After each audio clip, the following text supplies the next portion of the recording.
Did Tennessee win the offseason? Who's going to start at quarterback for the Volunteers, and will the Volunteers hit the over this fall? A chance you could sweep the board there with Joey Aguilar. More on that here on a Thursday, Locked On Vols.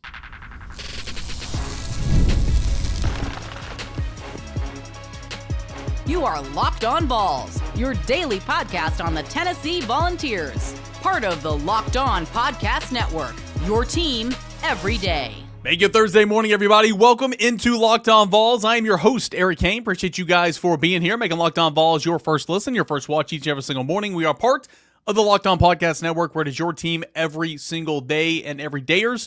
Could not do this show without you. Appreciate your support and your viewage of this show. You can find this free and available wherever you get your podcasts.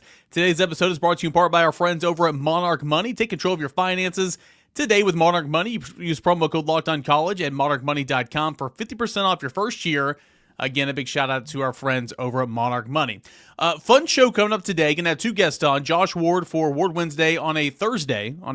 Coming up in segment number 3 to end our show. Caleb Jarreau of the Daily Times going to join us here in segments 1 and 2 and kind of do an off-season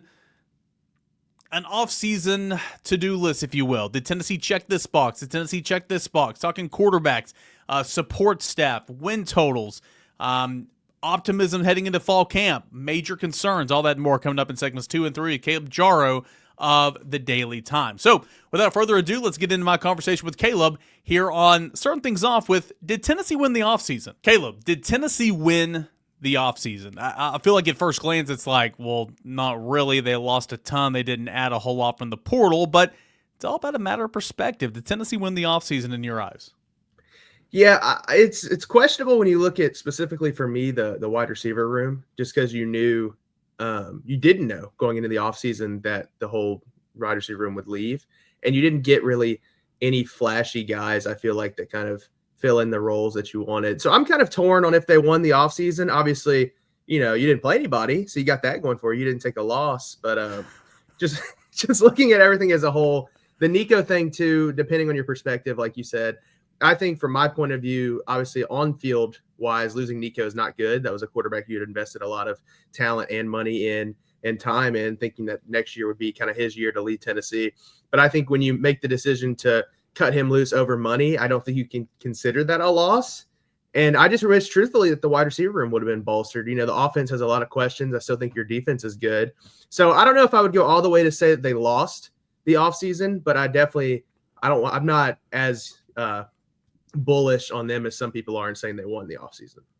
Yeah, I mean, certainly I wouldn't characterize it as Tennessee won the offseason. Look at all you lost, right? You lost your quarterback that, was a starting quarterback for a college football playoff team. You lost Dylan Sampson. You lost James Pierce. I mean, that's college football. Players come and go. I get all that. But, I mean, you didn't add, as you pointed out, that was not very aggressive in the transfer portal yet. I think Tennessee is making a point to invest in these young guys, right? They're going to play some freshmen. Roster retention, Mike Matthews, Boo Carter, some of these other guys. It's not like they weren't busy. They just kind of were focusing on different areas of the roster. A lot of people, too, look at like the support staff that was bolstered, right? I mean, Seth Luttrell, Landry Jones. You weren't even alive. I remember him playing quarterback in college. Alan Williams, Marion Hobby, John Bonamago, Chop replacing Mike Eckler. I mean, again, a lot of people are saying, well, Josh Heupel never fires anybody. Josh Heupel never makes upgrades to his coaching staff, on the field staff. Chop was pretty much doing a lot of that anyway. So like that's kind of it's not a lateral move. It's a promotion for him. But I think the support staff, where Tennessee got a whole lot better this offseason. I mean, you're talking about former head coaches, former NFL coordinators, years and years and years of experience, to where you're bringing into this room and these guys are advising Heupel, Tim Banks, Joey Halsey, and kind of getting it going. They're not sexy hires, but they're important nonetheless. Yeah, I didn't even think about coaching staff hires. That's a good point, because these are easy sells. Obviously, there's rules about if these guys can recruit, how much they can recruit. But this is an easy sell on the recruiting path to tell, prospects, hey, we have former NFL guys, former college guys who had a lot of success as analysts that you'll have access to whenever you want. So you kind of had those guys who know what to expect. And every kid's goal should be to make it to the NFL. So I think for Josh Heupel to be able to tell these guys, we've got coaches who have coached at the NFL, have played in the NFL, know what it takes to get drafted, and you bring in recruits and that's your selling point, then yeah, it makes it a lot easier. And you have bolstered that staff. And I think it's just another example of Josh Heupel kind of utilizing the way the rules kind of are now, where you can add off the field, but you can't really add on the field. But you give Chop, like you mentioned, that promotion. And even if he's not a guy that's hands-on as much with the defensive ends, I don't think Mike Eckler was either. So if you're worried about Chop being more of a recruiter than a coach, I don't think there's anything to worry about there. And everybody knows he's deserved that promotion. So I think that's a good point with the coaching staff hires and everything. And I think when you look at it from that perspective, Tennessee has obviously made up some ground. And I think Tennessee's coaching staff has, earned itself some more respect just with the previous season. You look at guys like Willie Martinez and Tim Banks. That defense and the defensive backs made a huge jump. And that's another easy sell on the recruiting path as well as, hey, look, we brought Ricky Gibson in. He was fringe 3-star, made him into one of the best cornerbacks in the country. You brought Jermon McCoy in from Oregon State, brought him to the SEC, made him one of the best defensive backs in the country. So I think the coaching staff earned itself some respect for the guys who were there. And also, like you mentioned, the analysts that were hired, it's easy sells for recruits, and it makes your team better. Yeah, it was Mike Eckler. Rodney Garner coaches the entire defensive line. Mike Eckler was there in health. I'm not trying to minimize his role. Chop was very hands-on with the Leos, always has been. Ever since they had that rule to where you can coach and practice and all that, Chop has been very hands-on with the Leos. So, he gets a little bit of bump in pay, but, for me, it's like he's already been here and been a part of all these things. But, the movement was in the analyst roles and all those guys I just mentioned. So I thought Tennessee did a really good job in addressing that. Loaded question here, and we don't have the answer to it right now because it's the middle of June and fall camp's coming up in about 6 weeks, and we'll figure out some answers there. Who's going to start quarterback for Tennessee? Nico leaves. Tennessee has to go out and find a quarterback. The old swap there, UCLA, Tennessee quarterbacks. UCLA lightly spent a couple months there, that being Joey Aguilar. Played at Appalachian State in this area for a couple of years. Got him. He's most experienced, not at this level. Got George McIntyre, who's a true freshman, been on campus for a couple of months. And you have Jake Merklinger, who's played a little bit of mop-up duty, but the most experience in this system. And what I think is truly a two-man battle in fall camp, who do you think is going to be the starting quarterback for Tennessee? Or will Tennessee kind of have two? You hate to say that, but sometimes you play multiple. Yeah, and, a lot of people have strong opinions about the multiple quarterbacks and how much it works. And you've seen teams have success with it and have not as much success. I would lean currently Jake Merklinger just because he knows the system. And I think especially with the way Tennessee's offense is, having familiarity with your receivers and knowing, and we saw this, last year with Nico as well, he struggled with it some, was you have to know in this offense what your receivers are thinking because of how many choice routes there are and how many things are based off of coverages. So I think it's going to help that Jake Merklinger knows these receivers, especially the younger guys who he came in with.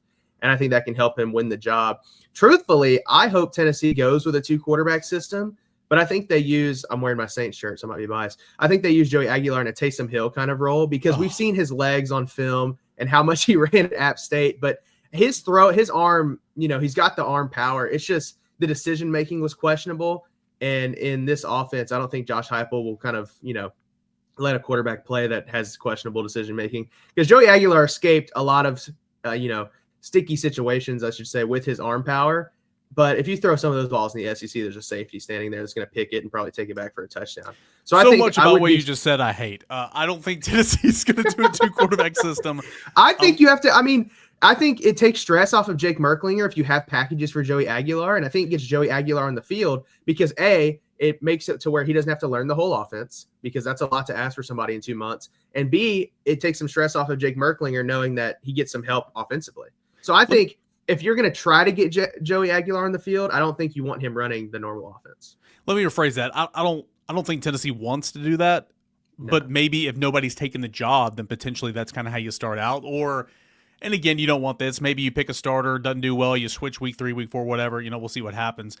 2-quarterback systems have worked in the past, not necessarily much at Tennessee. 0-4 with Brent Schaefer and Eric Ainge comes to mind. Eric Ainge and Rick Clausen comes to mind. Again, I don't think anybody wants that, but we'll see. I mean, this is a whole lot of unknowns right now. What I really disagree with was I don't think Joey Aguilar would be used as like a Taysom Hill. I mean, Taysom Hill's like a fullback running. Taysom Hill's like a tight end running in there like a yeah, you're right. Joey Aguilar would definitely throw more. I just don't think you want to unlock everything for him, if that makes sense. The interception numbers scare me, and that's when everybody was talking about how excited they were for Joey Aguilar. I was like, man, those interception numbers at App State don't make me very confident. True, but look, I mean, I did this on I think it was yesterday's show. Yeah, when I was talking about Faison Brandon.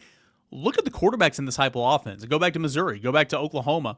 Go to UCF. I mean, look at the quarterbacks in Heupel's offense and say whatever you want. It's a gimmick. It's a stick. Whatever. It's quick read throw. It's friendly. You got to make decisions, right? But you got to process information quickly, and that's not easy.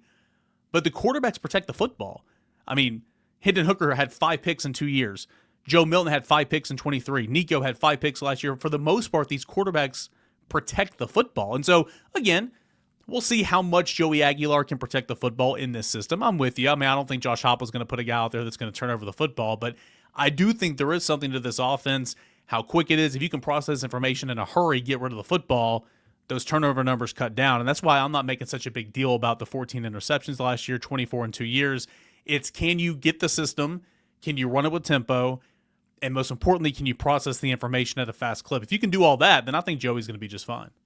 And Tennessee's offense does make it easy on quarterbacks to not throw interceptions with the way it's run. But you also have to think back to those years. And, you had a running back. This year, you don't really have that RB1 guy that coming in. Last year, you Dylan Sampson. Hendon Hooker had guys he could lean on as well, running back, that were threats that would keep the defense from just sitting, pass heavy. And you also had great receiving core that probably saved some interceptions themselves. Like, I think of Cedric Tillman making great catches down the sideline with his range. I just worry whenever you put Joey Aguilar in this offense with a running back that isn't as proven, with a wide receiver core that's very young and might get confused themselves. I think you just run into a recipe where if it's not interceptions, it just won't be firing on all cylinders, which we saw some last year too with a young quarterback and inexperienced receivers. And I think Joey Aguilar and probably Jake Merklinger too would kind of, compound that issue. I just think you lean towards, I think it's Jake Merklinger's job to lose, truthfully, because I think you automatically lean towards the guy who's been in the room and knows what it's supposed to look like. Look at that. Caleb Jarreau calling his shot here on June the 19th. Jake Merklinger's job to lose. Let's clip that out. Let's put it on social. And then midway through camp, let's go back and visit. Hey, you absolutely could be right. I'm not saying you're wrong. But something to look back on for sure. Caleb, think about this. We're going to hit it on the other side. Biggest reason of optimism for Tennessee football and biggest concern. You spoke about some of the concerns already, but we'll start with optimism. Why should fans be excited for Tennessee football this fall? That's coming up next as we continue on here, your Thursday Locked On Vols. Ever check your bank account and wonder, where did my money go? Between dining out, online shopping, and entertainment, it's easy to lose track. That's where Monarch Money comes in. It's your personal CFO giving you full visibility and control over your finances. Monarch Money isn't just a budgeting app. It's a complete financial command center. You can track all of your accounts, your investments, and your spending in one place, so you stop just managing your money, you start building wealth. When I started using Monarch, I realized just how much I was spending on food delivery. Now I budget smarter and I save even more. Plus, with the online shopping as well, instead of juggling multiple apps, I can use Monarch to check my finances, track my spending, and even plan long-term goals. Take control of your finances like I did by using Monarch Money. Use promo code LOCKEDONCollege at monarchmoney.com for 50% off your first year. That's monarchmoney.com, promo code LOCKEDONCollege for half off your first year. Again, that's over at Monarch Money. Caleb, why should fans be excited? Why should fans be hopeful that Tennessee football will have a successful fall this football season? Yeah, I think the easiest thing you can lean on for any SEC football team is if you have a good defense, it'll keep you in football games. And I think Tennessee's defense will remain competitive. You think of guys like Arian Carter and Jeremiah Thielander, you bring back those two linebackers with a ton of experience. You're going to have some movement on the defensive line, but like Joshua Joseph is the guy who I think can break out. And anytime you have movement on that defensive line with Rodney Garner, I trust him to fill that unit and make them competitive. And then if Jermon McCoy is healthy, you lost some cornerbacks to the portal, yes, but you bring back your 2 number 1 guys, and you bring back Andre Turrentine on the back end, who has experience as well. So for positivity, I think you look at the defense and it'll keep you in football games, even if the offense isn't working. I think a lot like last year where Nico and the offense had some truthfully terrible games, with the defense, aside from a couple games, kept you in it and was competitive and scored points too, which Tennessee really needed last year. So my optimism would be that you bring back a lot of talent on the defensive side. You bring back experience too in some important positions. In the positions you don't have experience in, I think you've got some very talented young guys that are ready. Reasons for concern, you mentioned wide receivers, offensive line, you're replacing 4 starters. I think that group has the potential to be better than what it was last year, in my opinion. We've talked about that from time to time. Quarterback, obviously, a lot on the offense side of the football. I would add in, you got to have a pass rusher that can get to the quarterback. Tennessee's defensive line with TFLs have been fantastic. We know that it's an experienced group up front, and I think Joshua Joseph's a phenomenal football player, but somebody's got to have those sack numbers. I think depth at linebacker, just because that group's not been healthy all spring. And then overall depth in the secondary, but I think the secondary is going to be the best part about this football team. So again, let's not spend a lot of times on concerns. Let's move forward to this win total. FanDuel's got Tennessee at 8.5. Prior to Nico's departure, it was at 9.5. 8.5 is the win total. When you look at the schedule, do you like the over and the under? And then, Caleb, knowing that the schedule kind of lines up for you, knowing all those things that you mentioned about the defense, Tennessee's ran for over 2,500 yards in 4 straight years with Josh Heupel. Why can't Tennessee hit that over? Maybe get 9 to 10 wins and be on the doorstep of a college football playoff. Well, first of all, what do you think about the schedule, taking the over, the under, and give me your pitch why Tennessee could be a playoff team?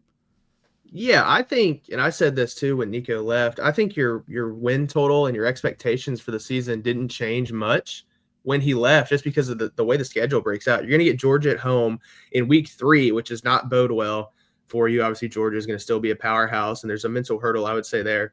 At Alabama isn't easy, and at Florida isn't easy. So I think you can go ahead and chalk those 3 up today as losses. And then that would put you at 9-3 if you win every other game. But I still lean towards the under with the 8 wins, just because Tennessee, like last year, was Arkansas. They dropped that game. I think one of these games could kind of sneak up on Tennessee and an inexperienced group, and they could drop that one. I mean, at Kentucky, I don't think Kentucky's going to be anything to write about, but it's a road game. That's a hard place to play. You know that, Kaner, just because it's kind of like going into an empty stadium. The energy there is never good. And then you're also going to be playing at night because it's Kentucky. So that's a weird one. And going up against Zach Calzada. I mean, come on. Oh, man.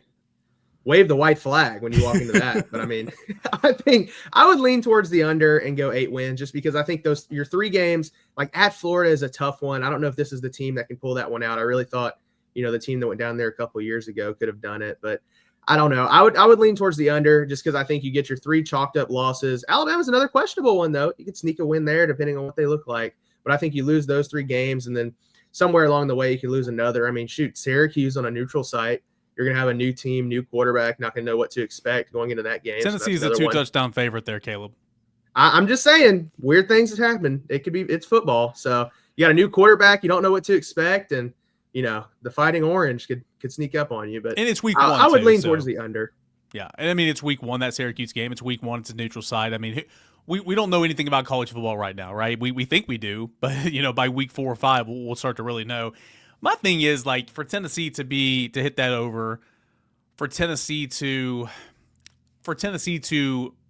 be in the college football playoff, you got to be one of the big 3. Georgia, I think, is still really, really good football team. Do I think it's Georgia, the back-to-back national titles? No. And plus, quarterback, I don't think Gunnar Stockton's good at all. They did a good job in the transfer portal, but still, it's early in the season, and you're still very much trying to figure yourself out, offensive line-wise, wide receiver-wise, quarterback-wise. That game in week 3 is going to be a challenge. I think the swamp late in the year helps Tennessee, because I think Tennessee will get better and better. Plus, it's not in the middle of September and it's freaking hot. Like down and you the also swamp, wonder, another season, didn't mean to cut you off, but another Florida season where they're playing bad, do they kind of mail it in at that point? Or Because like last they're year kind of when they turn things fence. around and like you don't want to play them, So, Yep. And plus they got DJ Lagway. The game I'm looking at is Alabama. Alabama, of course, has a good roster. There's so many talented players there. I'm not trying to say Alabama's awful, because that is not true. But it is not the Nick Saban Alabamas. Alabama took a step back last year. Ty Simpson is going to be the starting quarterback. That does not scare me. Tennessee has played well in Tuscaloosa the last couple of times it's gone down there. I mean, Tennessee was leading 20-7 at the half and gave it away essentially. Can you steal that game in Tuscaloosa? And can that be your signature win on the resume throughout the month of October, November, to kind of help you get that playoff push? We'll see. And by then, 3rd Saturday in October, it's not going to be a finished product, but have you figured it out enough by then? Maybe no. I mean, there's a lot of questions here. Maybe no. Do you have a quarterback by then? How's the quarterback playing?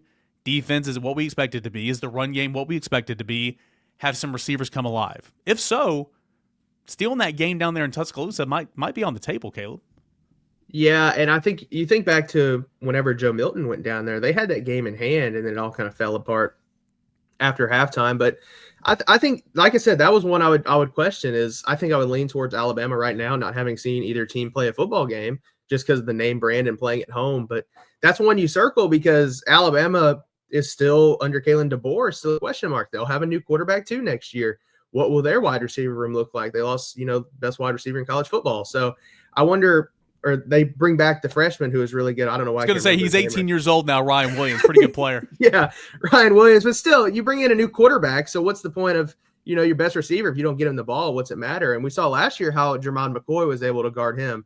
So I think that is a big question mark and what they'll bring back. And anytime, especially in college football, you don't have a quarterback going into the year and you have question marks. I mean, if your starter doesn't work and you go to the backup mid-year and that doesn't work either, I mean, what do you do? I mean, it's hard to win that way. So I think Alabama's a question mark. We still don't know what they're going to look like consistently under Kalen DeBoer. They continue to recruit well. And obviously, they had a good season last year outside of a couple losses to teams that reside in the state of Tennessee. But I don't know. That's one I would circle too. I still wonder, and Josh Heupel on the road has been inconsistent. And I think that always worries me when you start talking about road games, especially with this schedule, having most of your, tough games on the road. And I would say also, games on the road that you should win, but could easily lose, like the Kentucky or the Mississippi State. So I wonder what those will look like. And just the Josh Heupel road woes, I'm sure when we get to September, October, November, we'll be talking about them again, whether he'll get over them or not. On that note, Caleb, tell us where we can find some of your work, man. I know you cover Tennessee athletics year-round for the Daily Times. Yep, Tennessee athletics, prep sports, kind of slow right now, but we'll start football up soon, as you know that. So I'm on Twitter at Caleb Jarreau 16, and all of our work is at the Maryville Daily Times. We're doing some good stuff right now. And hey, the kid who everybody's talking about in the College World Series, the Louisville guy who's getting married, and he'd have to leave the College World Series to get married and go back, he's a Maryville alum. So there's always Blount County connections. How about that? Maryville alum, little East Tennessee flavor, even though the Volunteers are not in Omaha this year. Caleb, as always, man, thanks so much. Awesome. See you. All right, we got Josh Ward coming up for a little Ward Thursday this week. I'm going to ask him some of these same questions. Plus, who is Tennessee's most challenging quarterback in the conference on the schedule this year?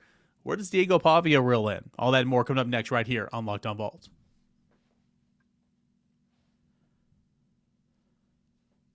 Josh Ward, welcome back onto the show. Last week you're on vacation, a much-deserved vacation just in general, but also the week before that, your 40th birthday, you ran 40 miles to benefit the children of East Tennessee for Second Harvest. Before we get into anything Tennessee-related, number one, how you feeling, and how was that whole experience for you on your 40th birthday?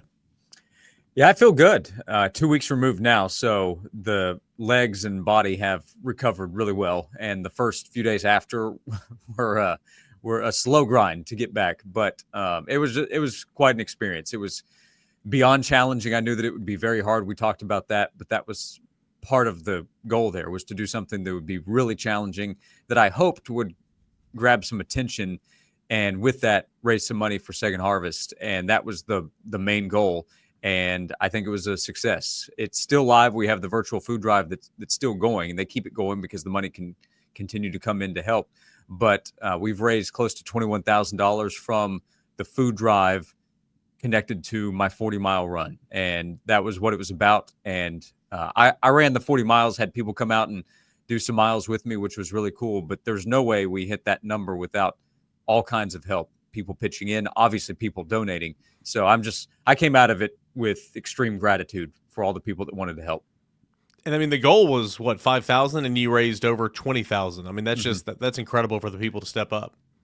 Yeah, the initial goal was $5,000, and to put that in perspective, $1 donated to Second Harvest equals about 3 meals that they're able to provide to people in East Tennessee, and that's because of the great buying power they have, the negotiation they have with all the food that comes in, and so if you keep moving that number up, you can do the multiple on that. So hitting $20,000, that becomes 60,000 meals. And as you mentioned, this was for the Food for Kids program and their attempt to help make sure kids get fed 12 months out of the year. But there's an even stronger demand during the summer because kids are out at home, they're out of school. So, the initial goal was $5,000. And I did say, hey, I want to hit 5,000, but then I want to move the goal up. And that was something they're able to do on the virtual food drive. So we went to 10. And then the day of the run, with the sports animal coverage and all the help that we got, including right here on Locked On Vols, sharing the link, it got to 15 and then to 20. So we were at just under $21,000 now. So that's a little more than 62,000 meals provided because of the donations that came in. Incredible work, not just for you, but for everybody who donated and made that possible. Are you still able to walk? I don't know about running, but are you still able to walk? Any wheelchair access the days after? Yeah, I'm getting back. I don't have any 40-mile plans anytime soon, and I don't know that I'm going to get back to another 15-mile run in the immediate future. But I do want to run again. I want to do some more half marathon, maybe a marathon again. And 40 miles was kind of crazy, so I'm sure at some point we can come up with another crazy thing to do to help people. But I have started to run a little bit. It took some time to recover, which I expected that it would. There was some soreness and just some general pain that popped up. But anybody that's thinking about, hey, can I do a little bit more? Like if you're thinking, hey, I want to try to go run a mile. It's been that long. Go run it. And then I'll bet you can do it after a certain amount of time and then figure out, hey, I can do a 5K. And then from a 5K on up. And this can apply to running, just getting back into the gym, anything in your personal life. That was the run itself was obviously challenging physically, but it was the mental part of really believing that I could keep pushing further, and then having a purpose behind it was what allowed it, I think, to happen. So I hope that also comes out of this effort, is that the idea of running 40 miles was kind of crazy. I hadn't run 40 miles collectively the previous 6 months before I decided to do this. And then I had about 4 weeks to get ready, and I had help in getting ready for it. But I hope it encourages people to think maybe a little bit further down the line of whatever you tell yourself what you can do. I bet you can do a lot more than that. And he'll be attempting 41 miles on his 41st birthday. So I got more time to train, Eric. So give me almost 11 months to get ready for the 41 miler. That's plenty of time. Well, fantastic work, man. Incredible feat, both actually doing the 40 miles and, of course, raising all that money. That was great stuff. Let's shift gears here to Tennessee football a little bit. I guess this is more Vanderbilt football, actually. Bussin' with the Boys podcast, Vanderbilt quarterback Diego Pavia. You shared the clip. Says that, hey, they're going to run the state. We're going to run the state of Tennessee, and they have like the best NIL ever. They have the most money. What were your thoughts on what Pavia had to say about, his confidence in Vanderbilt, but also directly taking a shot at Tennessee, not just Tennessee, the Big Ten as well? Yeah, I didn't really agree with anything Diego said related to Vanderbilt and Tennessee and the state of Tennessee, and even Nashville. I love Nashville, but there are great parts of Tennessee elsewhere, Knoxville and Chattanooga. So you can find a number of great spots. The Tri-Cities area, it's continuing to be a terrific spot. So I just didn't agree with anything that he said. And Tennessee has to take Vanderbilt seriously. It's at the end of the season, so a lot of things will be figured out between now and when that game is played. But there's no question that Tennessee has the more talented roster. That game is going to be in Knoxville. And then if we zoom out and he's talking about running Tennessee, and his comments were, okay, we got to win this year and then everything will take care of itself. I don't believe that. I don't think Tennessee is going to take a back seat in NIL or the ability to pay players compared to Vanderbilt. I don't think anybody in the SEC really will, because everybody in the league cares so much about it. So there's an opportunity for Vanderbilt to grow. Vanderbilt can be better than it has been at its lowest point, but to run the state of Tennessee or run SEC football in Tennessee, I don't buy that. But I'll say this for Diego Pavia. He is an undersized guy at quarterback. He had to go to junior college. He had to go to New Mexico State. He was almost going to go to Nevada. Then he gets an SEC opportunity, but it's at Vanderbilt. And the extreme confidence that he has is part of the reason that he has succeeded. So some of the things he said were extreme confidence. You might say irrational confidence, but that's part of who he is. Now, I would guess that Clark Lee would say, you can keep some of that confidence to yourself. You don't have to broadcast all of it, but that is Diego Pavia's personality. Also, the host there, Taylor Lewan and Will Compton, they did a tremendous job of just tossing a little bit more gasoline to get that fire to spread and blow up. It worked because they knew Diego was going to share his confidence with everybody, and boy, did he. Yeah, they've been doing it a little while. They've been out of the game for a Yeah. couple of years, so they've been doing a good job in that regard.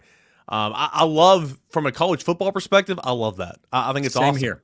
I think it's incredible. From a Tennessee perspective, it's like, well, okay, settle down. That's not really going to happen. I love it if I'm Heupel too, because we'll see where Tennessee is at that point. But no matter what, you don't want to lose that game, whether Tennessee's playing for a playoff spot or just trying to finish out on a positive note. And this is something that they'll be able to bring back up. It shouldn't matter as much right now to Tennessee because they have other big games between now and then to worry about. But one of the challenges Josh Heupel or any Tennessee coach faces Vanderbilt week is making sure players are ready. They appeared to be sleepwalking a little bit at the start of last year's game. Now woke up and then ran Vanderbilt out of the stadium.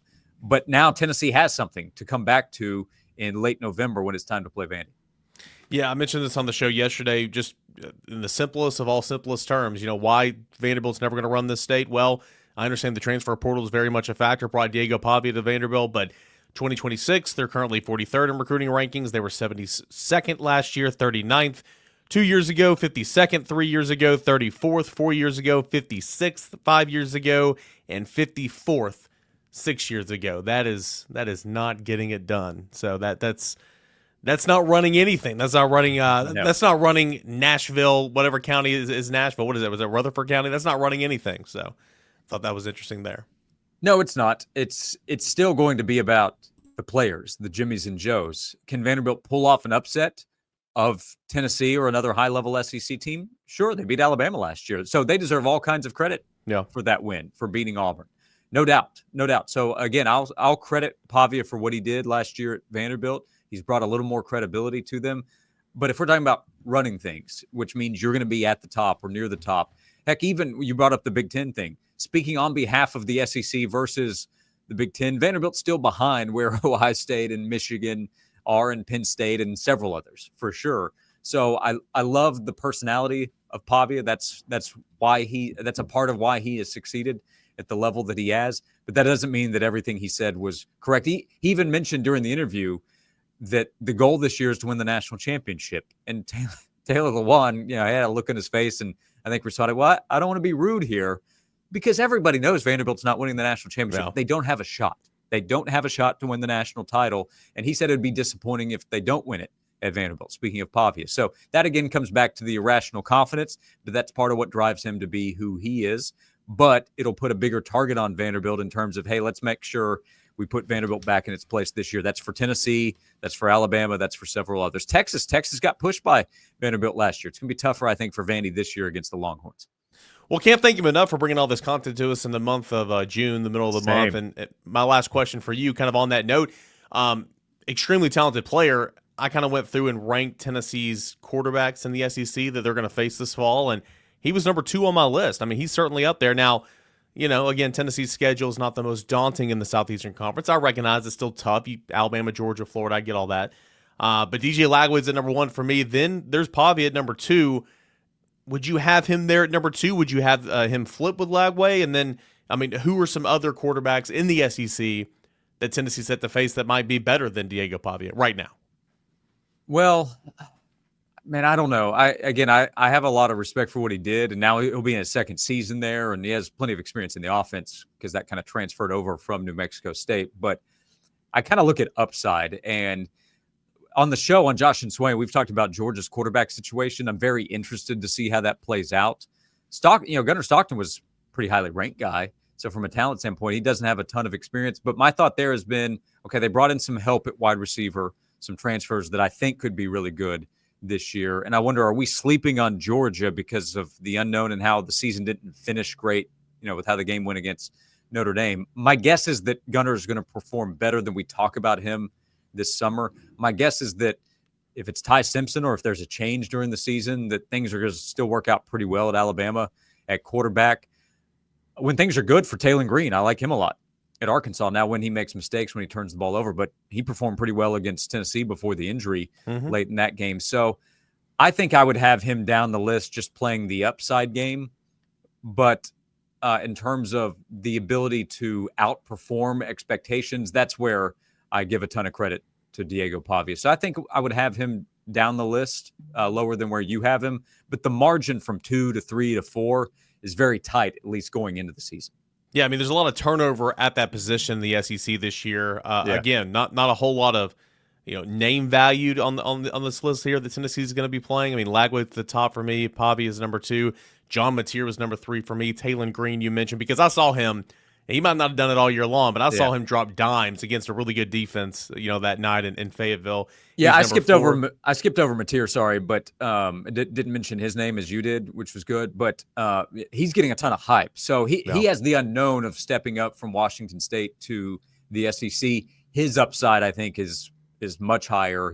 By the end of the season, if the hype is still there and it matches what we see on the field, then Mateer could be number 2, number 3 among quarterbacks that we see, that Tennessee sees this upcoming year.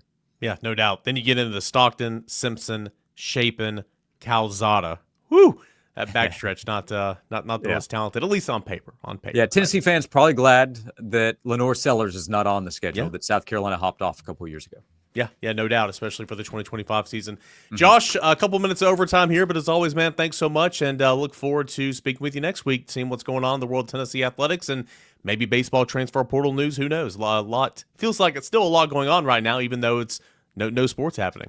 Yeah, we'll still have plenty to talk about. So look forward to it always. One more time, thank you, Eric. Appreciate all your support of the 40 for 40 for Second Harvest, and anybody that donated or shared. I appreciated all the support. As always, appreciate Josh Ward joining the show. Got a lot to discuss on tomorrow's episode, that being a Friday, getting you set for the weekend. You can get your tailgate started with us right here on Locked On Vols. Always confusing. We just had Josh Ward on. That's usually on Wednesday, but today's a Thursday. So whenever I'm previewing tomorrow's show, I get my days mixed up. But nonetheless, we're going to be here talking Tennessee football. Massive recruiting weekend coming up. Who's set to be in town for those OVs, so much more. Right here on Locked On Vols. We'll set the table for you. We'll get your tailgate started for the weekend. See you tomorrow. This is Locked On Vols.